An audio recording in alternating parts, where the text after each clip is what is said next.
우리가 날마다 창조의 아침을 경험하게 하여 주십시오.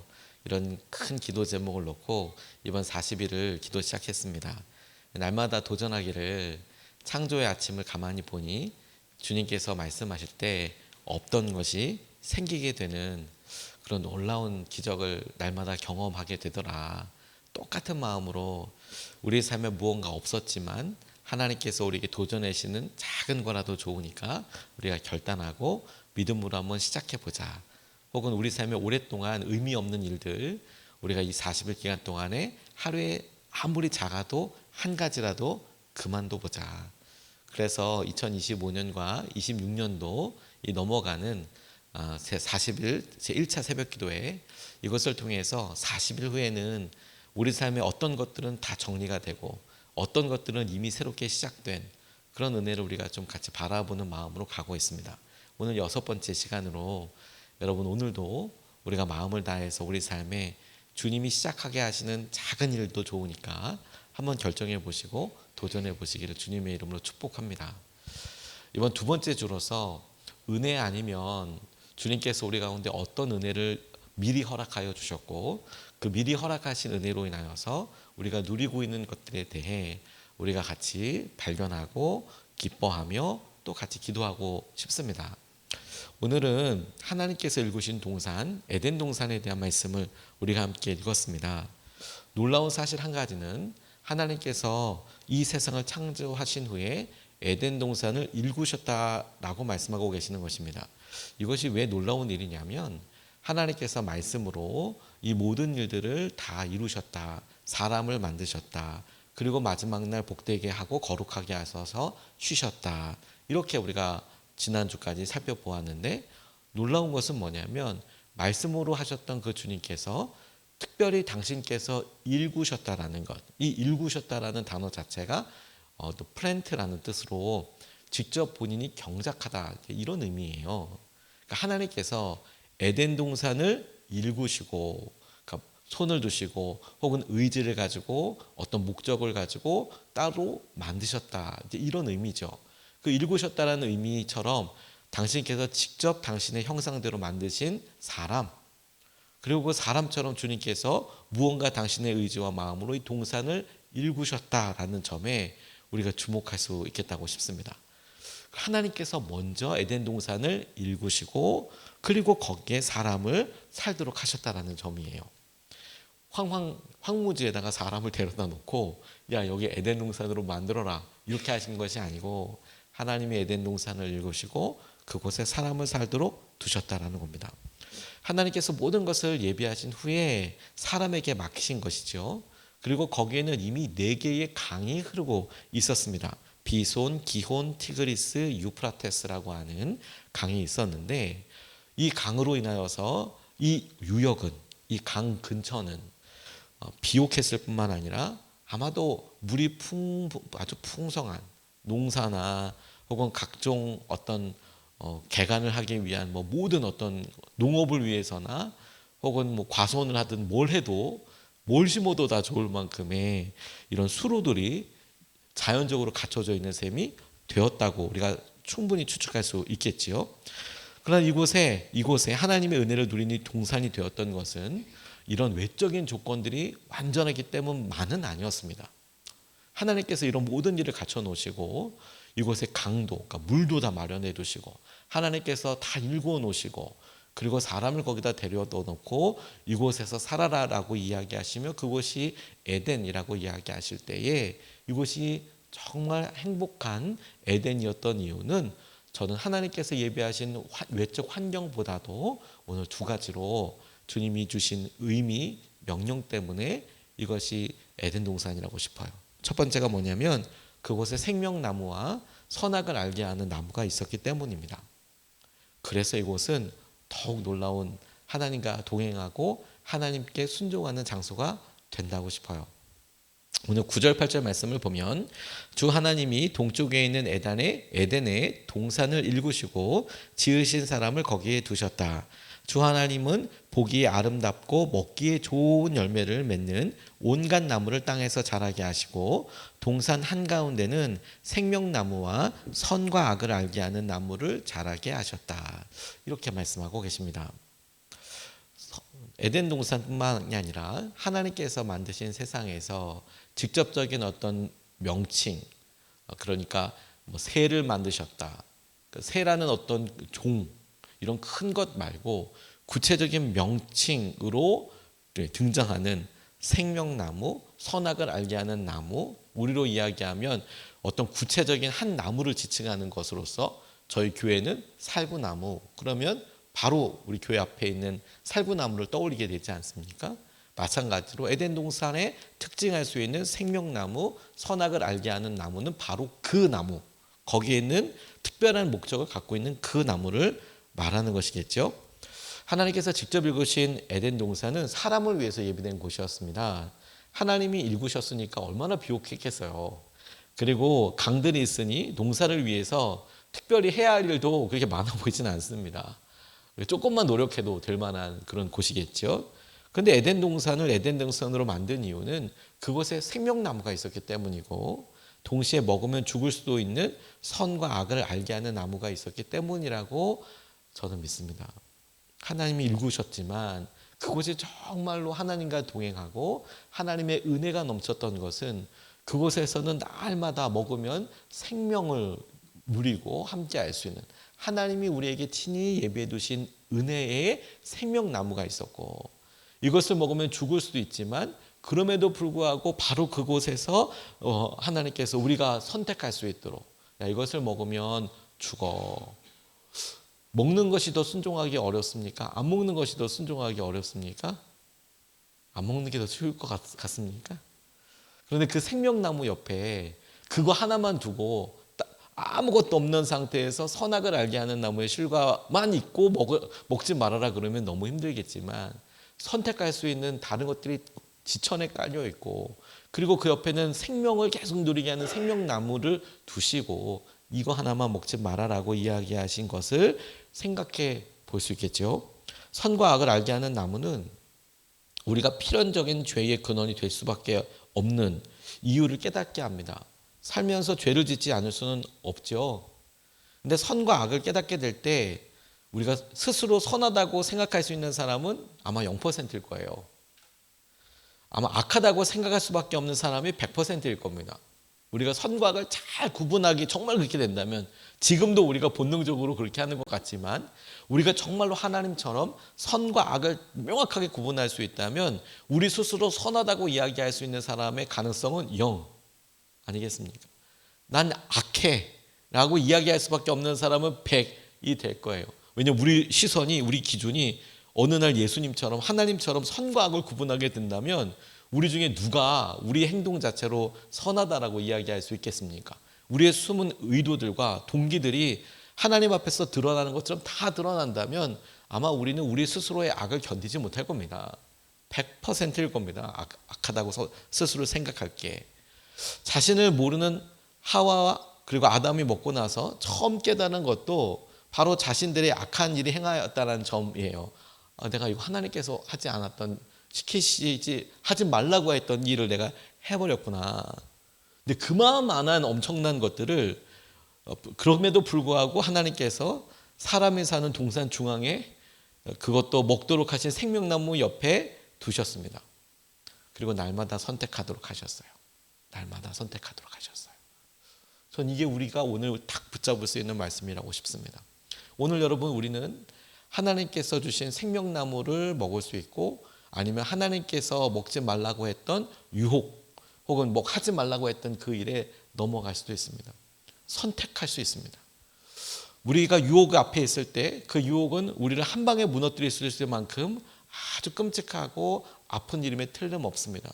그럼에도 불구하고 하나님께서 우리에게 그것을 두시고 함께 하신 일들은, 오늘 우리가 생명나무 하나님을 선택하고 오늘 우리가 따라가는 이 일로 인하여서 하나님께서 드러나시는 은혜뿐만 아니라 우리가 스스로 만들어져서 끌려가는 것이 아니라 끊임없이 은혜를 바라고 은혜를 좇아서 살아가는 사람으로서 도전하시는 거라고 싶어요. 그러니 오늘도 우리 삶에 주님께서 하신 일에 당연해 보이는 은혜, 하지만 그럼에도 불구하고 우리가 믿음으로 선택한 생명나무를 오늘도 쫓아가고 오늘도 순종하고 오늘도 찾아서 먹고 살아가는 것이 너무 중요한 것이죠.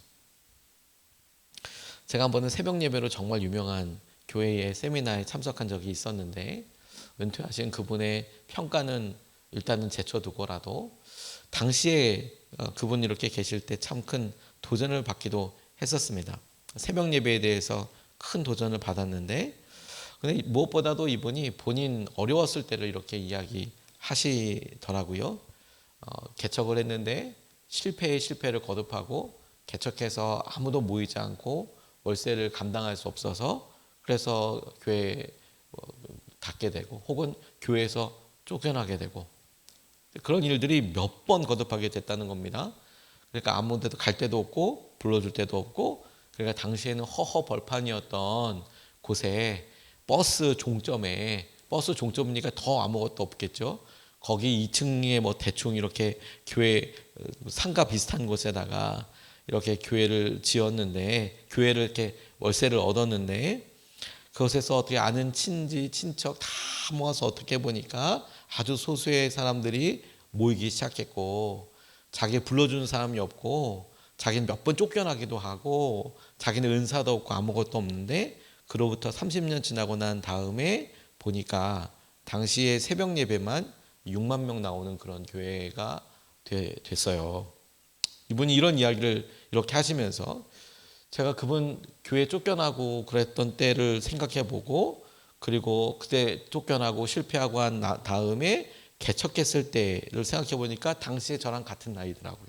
그 세미나를 듣고 있었던 때와. 그러니까 젊었을 때 여러 번 실패를 하신 것 같더래요. 고민도 되시고. 그리고 30년 후에 대해서 저도 조용히 생각해 보게 됐어요. 얼추 비슷한 나이에 저렇게 개척을 하셔서 30년 후에 나는 무엇으로 주님을 감사할 수 있을까? 그런데 그때 기도하면서 뭐 다른 외적인 것이 이렇게 부럽고 이렇지는 않았습니다. 근데 30년 전 그 목사님을 생각해 보니까 실패를 거듭했던 분이고, 새벽기도 자체 사실 우리나라만의 전통이긴 하지만 성경에도 나와 있는 전통이고, 한국 사람들 모이는 곳은 새벽기도 다 있잖아요. 그렇죠. 외국에도 한국 교회는 다 새벽기도 모인대요. 그러니까 여러분 너무 억울해하지 마세요. 우리 교회 특색 계속 있다고. 한국 교회는 다 새벽 예배 있어요. 여러분이 필리핀에 가도 미국에 가도 거기 한국인 교회 가면 새벽기도 해요. 근데 우리는 그런 엄청난 은혜와 슬픈 운명을 하나님 보시기에는 너무 행복한 그런 운명을 타고나지 않았습니까?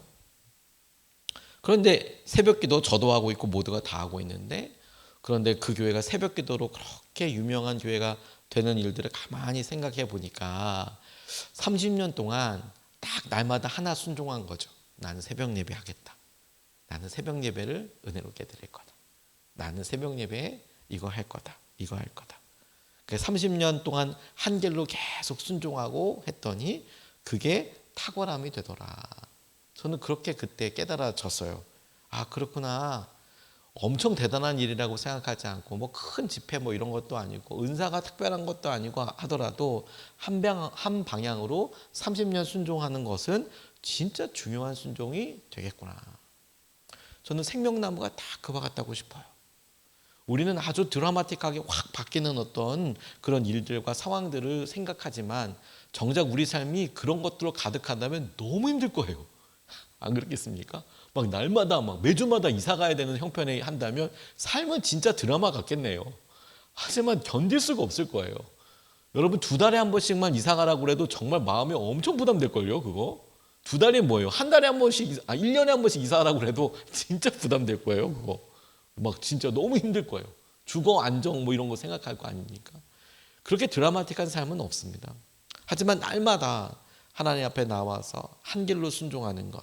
저는 그게 주님께서 에덴 동산에서 생명나무와 선악을 알게 하는 나무를 우리에게 보여주시며, 우리가 하고 있는 순종과 가는 길이 날마다 생명나무를 선택하고 먹고 그 길을 따라가는 길이 우리를 지속적으로 영원하게 살게 하는 축복의 길이고 은혜의 길이라는 사실을 주님께서 에덴 동산을 통하여 우리에게 보여주신다고 싶어요. 그러니 여러분, 오늘도 당연해 보이지만 생명나무를 먹고 하나님께서 하실 은혜의 길을 쫓아가고 주의 말씀대로 순종하는 길에 기쁨으로 동참하면 좋겠습니다. 두 번째로 주목하고 싶은 것은 그것에 사명이 있고 명령이 있었기 때문에 에덴 동산은 특별한 곳이 되는 것입니다. 하나님께서 일구신 이 에덴 동산은 거기에 생명나무가 있고 그리고 선악을 알게 하는 나무가 있어서 완전하고, 그리고 그 선악을 알게 하는 나무와 생명나무를 통해서 하나님께서 사람들에게 하신 명령이 있고, 그리고 하나님께서 일구셨던 그 에덴 동산을 맡기셔서 그 땅을 돌보게 하신 사명이 있어서 에덴 동산이 되는 것입니다. 15절에서 17절까지 말씀을 보면 주 하나님이 사람을 데려다가 에덴 동산에 두시고 그곳을 맡아서 돌보게 하셨다. 16절 주 하나님이 사람에게 명하셨다. 동산에 있는 모든 나무의 열매는 네가 먹고 싶은 대로 먹어라. 그러나 선과 악을 알게 하는 나무의 열매만은 먹어서는 안 된다. 그것을 먹는 날에는 너는 반드시 죽는다. 라고 이렇게 말씀하셨습니다. 에덴 동산에 이 은혜의 터전이 되었던 또 다른 이유는 사명과 명령 때문이었습니다. 사람을 그냥 살도록 너 거기서 존재해라 이렇게 거기다 두신 게 아니고, 하나님께서 먼저 일구신 그곳에, 하나님의 은혜와 하나님의 손길이 닿는 그곳에 우리를 두시고 너도 이것에 하나님이 하셨던 것처럼 땅을 가꾸고 일구도록 하셨다라는 거예요. 그리고 그 일을 맡기신 분이 하나님이셨음을 주목해야 합니다. 여러분, 우리에게 이런 은혜와 눈이 확 열렸으면 좋겠습니다. 에덴 동산의 특징이 뭐라고요? 하나님이 먼저 일구셨고 그곳에 우리를 그냥 두신 게 아니라 하나님의 명령과 하나님께서 하신 일을 지속하도록 사명을 맡기신 곳이 에덴 동산이더라라는 것입니다.